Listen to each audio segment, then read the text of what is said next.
जय बजरंग बच्चों। आज बेटा बात करेंगे रोडोफाइसी, एल्गी का सबसे लास्ट क्लास। ठीक है, एल्गी का सबसे लास्ट क्लास। इसके जो ये रोडोफाइसी है, इसका कोई भी मेंबर हो उसे हम लोग रेड एल्गी कहते हैं। ठीक है, ये रेड इन कलर होते हैं। अब ये रेड इन कलर क्यों है, इसका देखो, इनकी बॉडी में एक पिगमेंट होता है जिनका नाम है फाइको इरिथ्रिन। इसका नाम है फाइको इरिथ्रिन। ये इरिथ्रोसाइट से बना हुआ है, आरबीसी से, है ना, इसलिए इसका नाम पड़ा हुआ है आर फाइको इरिथ्रिन यहाँ। ठीक है, इसको आर फाइको इरिथ्रिन भी कहते हैं। अब इसके अलावा इनमें मेन तो पिगमेंट ये है जिसकी वजह से इनकी बॉडी रेड होती है। मेन पिगमेंट की बॉडी में यही होता है जिसकी वजह से इनकी बॉडी रेड होती है। इसके अलावा इनमें क्लोरोफिल ए, इसके अलावा इनमें क्लोरोफिल ए और डी होता है। ठीक है, इसके अलावा इनमें क्लोरोफिल ए और डी होता है। ये तो बात हो गई पिगमेंट की। ठीक है, ये बात हो गई इनकी पिगमेंट की। अब देखो, इनकी जो बॉडी है वो मल्टी सेलुलर है। कि बॉडी कैसी है, मल्टी सेलुलर। मल्टी सेलुलर मतलब कोई इसमें यूनिसेलुलर नहीं है। अब इसमें जितनी भी सेल है उसके चारों तरफ सेल वॉल भी होती है। तो जो सेल वॉल होती है इनकी जो सेल वॉल होती है, सेल वॉल, उसमें सेल्यूलोज तो होता ही है। फोटोसिंथेसिस करेंगे सेल्यूलोज होगा। पैक्टोज होता है जिसे आप पैक्टिन भी कह सकते हैं, पैक्टिन।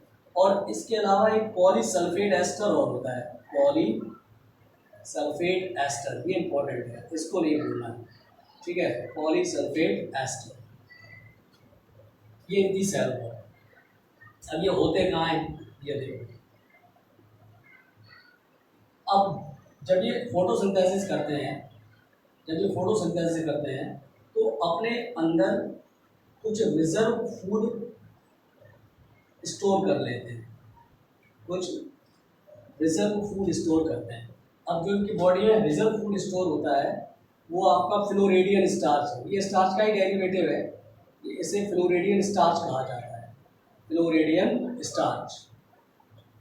और ये जो फ्लोरेडियन स्टार्च है ये सिमिलर है दो ग्लूकोज डेरिवेटिव का, जैसे एक तो ग्लाइकोजन और एमाइलोपैक्टिन। ये इन जैसा ही दिखाई, मतलब ये इसका स्ट्रक्चर बिल्कुल ऐसा होता है ना। अब देखो, ये आपके पाए कहाँ जाते हैं, ये सब। ये प्रीडोमिनेटली तो मैराइन है, ये प्रीडोमिनेटली तो मैराइन है। मेन आपको ये मैराइन वाटर में मिलेगी मेन, लेकिन इसके अलावा ये आपको फ्रेश वाटर, ये आपको fresh water, brackish water,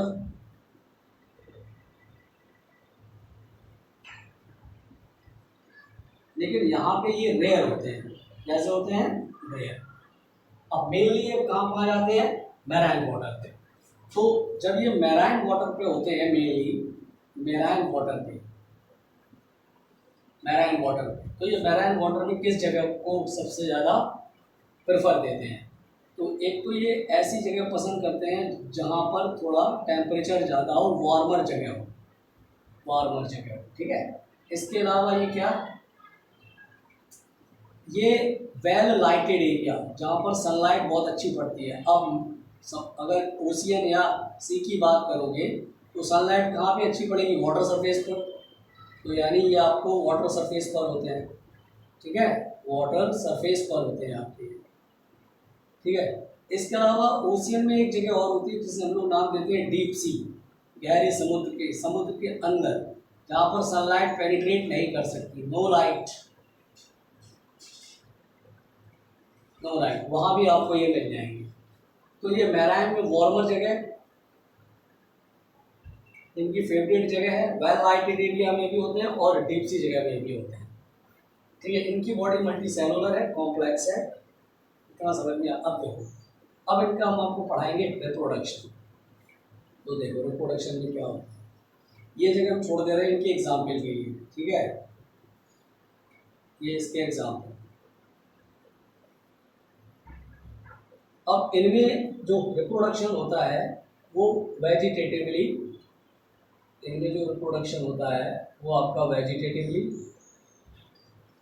by fragmentation, चाहे क्लोरोफाइसी हो, चाहे फियोफाइसी हो, और चाहे आपका रोडोफाइसी, ये करेंगे बाई फ्रेगमेंटेशन वेजिटेटिव। अब एसेक्सुअल रिप्रोडक्शन, एसेक्सुअल रिप्रोडक्शन में जो भी स्पोर्स बनते हैं, जो भी स्पोर्स बनते हैं वो नॉन फ्लैजिलेटेड होते हैं। कैसे होते हैं? नॉन फ्लैजिलेटेड, मतलब इनमें फ्लैजिला होता ही नहीं है।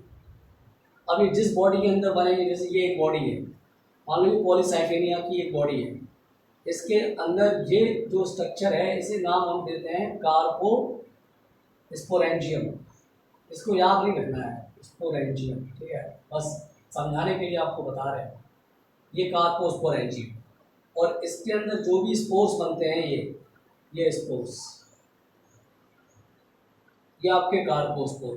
लेकिन ये सारे सब हैं कैसे? नॉन फ्लैजिलेटेड, इनमें कोई ऐसे फ्लैजिला वगैरह नहीं है। ठीक है, इनमें कोई फ्लैजिला नहीं है। ठीक है, ये नॉन फ्लैजिलेटेड है, यानी नॉन मोटाइल है। अब आप सेक्सुअल रिप्रोडक्शन में, सेक्सुअल रिप्रोडक्शन में इनमें क्या होता है? एंथीडिया की दुनिया होता है और वहाँ गैमीट बनते हैं। तो वहाँ पर जो भी ये गैमीट बनते हैं, ये देखो, ये दो गैमीट हमने बना दिए, एक मेल बना दिया, एक फीमेल बना दिया। ठीक है, तो ये भी जो गैमीट हैं, ये दोनों जो गैमीट हैं, ये वाले, ये दोनों गैमीट भी कैसे हैं? Non motile. यानी सेक्सुअल रिप्रोडक्शन में भी जो गैमीट बनते हैं वो भी नॉन मोटाइल होते हैं। और इनमें जो सेक्सुअल रिप्रोडक्शन होता है वो आइसोगैमस और एनाइसोगैमस नहीं होता। इनमें सिर्फ एक ही स्पीसीज है जो है आपकी ऊगैमस। यहाँ पर सेक्सुअल रिप्रोडक्शन सिर्फ ऊगैमस होता है, ऊगैमस। और जहाँ पर जब ये दोनों फ्यूज करके जब जाइगोट बना देते हैं, तो ये जाइगोट डायरेक्ट थैलस में कन्वर्ट नहीं होता। इस जाइगोट में पोस्ट फर्टिलाइजेशन चेंजेस भी होते हैं। ठीक है, पोस्ट फर्टिलाइजेशन, इन चेंजेस करने के बाद जब ये चेंजेस हो जाएंगे तब ये थैलस बनाएगा। ठीक है, अब इसके एग्जाम्पल, तो सबसे पहला एक एग्जाम्पल इसका पोरफायरा, दूसरा पॉलीसाइफोनिया, ये बिल्कुल प्लांट जैसा होता है पॉलीसाइफोनिया, इसीलिए इसकी बॉडी एडवांस है। ठीक है, और नंबर तीसरा है आपका जेरेडियम। ये कॉमर्शियलाइज इस्तेमाल होता है, जब इसका वो पढ़ाएंगे इकोनॉमिक इम्पोर्टेंस तब बता देंगे। और चौथा है इसका ग्रेसिलेरिया।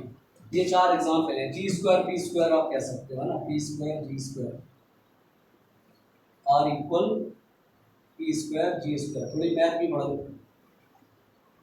ठीक है, R equal P square G square, है ना। ठीक है, अब ये तो आपका हो गया रोडोफाइट्स। अब आप एक बात सुनिए, ये वीडियो लेक्चर के डिस्क्रिप्शन पर एक लिंक है, उस लिंक पे अगर आप क्लिक करेंगे तो आपको हर लेक्चर के एक बहुत अच्छे नोट्स मिलेंगे। उनको आप कॉपी पे लिख भी सकते हैं, और उस नोट्स में एक सेगमेंट है एक्स्ट्रा शॉर्ट, उसको आप चाहो तो इग्नोर कर सकते हैं क्योंकि वो आपके सिलेबस के कुछ बाहर है। और बाकी बिल्कुल सेम जैसा है वैसा ही नोट कर लें। उसके नीचे यहाँ पर इसके मल्टीपल चॉइस क्वेश्चन भी है। अगर आप वीडियो लेक्चर देखते हैं